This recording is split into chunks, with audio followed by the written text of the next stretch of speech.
buraq. Ya, ceritanya demikian ya. Yang beserta buraq pun butuh waktu belasan tahun baru bisa mi'raj. Jika ini ke sini adalah jaraknya tak terhingga,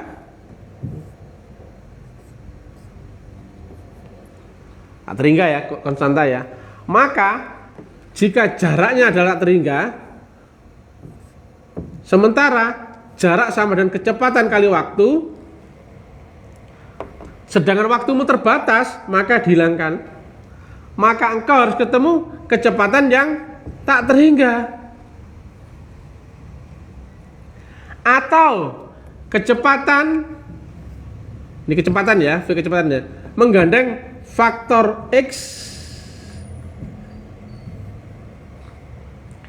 karena nggak ada kecepatan di dunia yang kecepatan tak terhingga ya. Pesawat nggak ada yang tak terhingga, bunyi nggak ada, semua masih terhingga. Nah, mesti ketemu ini yang nilainya harus sama dengan tak terhingga. Maka itulah yang disebut dengan al-buraq. Dikiaskan oleh Nabi, bentuknya adalah kuda bersayap. Kuda karena menggambarkan zaman dulu kecepatan paling tinggi di muka bumi itu kuda.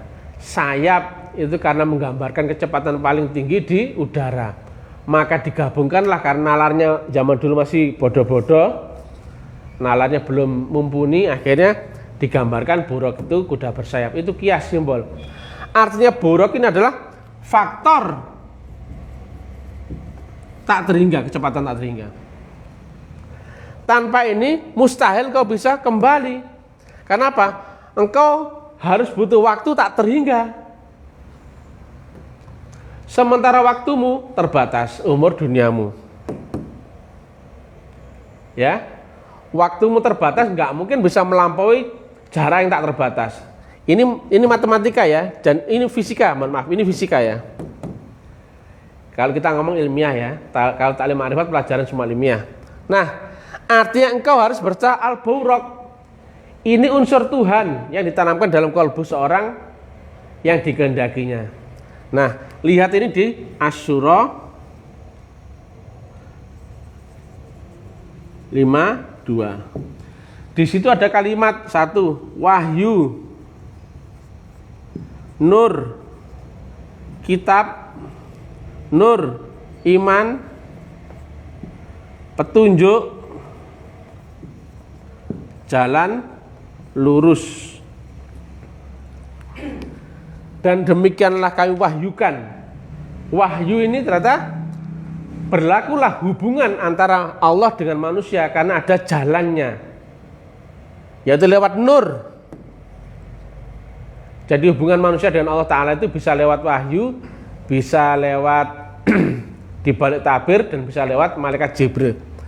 Tapi semuanya itu mesti lewat nur. Nggak ada hubungan Allah sama manusia tanpa lewat ini, nggak ada. Ini adalah nurun ala nur. Ini nur Allah, ini nur malaikat Jibril, dan ini nur Muhammad.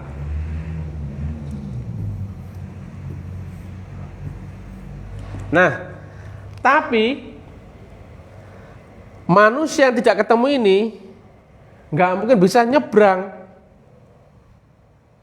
Maka akhirat bagi sebagian orang umumnya adalah kehidupan nanti, ya apa enggak?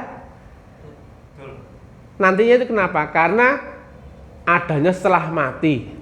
Lah kamu mati kan belum? Maka akhiratmu cuman fiktif. Ya. Jangan didebat ya, fiktif itu bukan berarti nggak percaya. Fiktif itu sesuatu yang kau percaya tapi belum bisa kau buktikan, blok. Ya. Nah, untuk bisa nyebrang, sebetulnya di satu stasioner ruang vakum sekarang, misalkan di dalam kotak tabung, misalkan reaktor, itu di situ seluruh dimensi itu ada. kayak radio ya, radio misalkan ya, ada radio. Ada di situ frekuensi modulation, ada AM, ada FM, ada AM, ada SW, ada MW. Satu radio yang sama ada 4 frekuensi. Kemudian gelombangnya ada ratusan gelombang. Ratusan gelombang itu baru jarak gelombangnya. Di tengah-tengah itu ada ribuan juga termampatkan situ. Artinya apa? Di dalam radio yang sama, stasioner yang sama, ruang vakum yang sama, ada bermacam frekuensi dan gelombang. Maka jangan bayangkan kamu itu ada di dunia ini saja, tapi ada alam dimensi di balik dunia yang tidak bisa kau baca. Karena kemampuanmu membaca hanya di antara 0 sampai 100%. Di bawah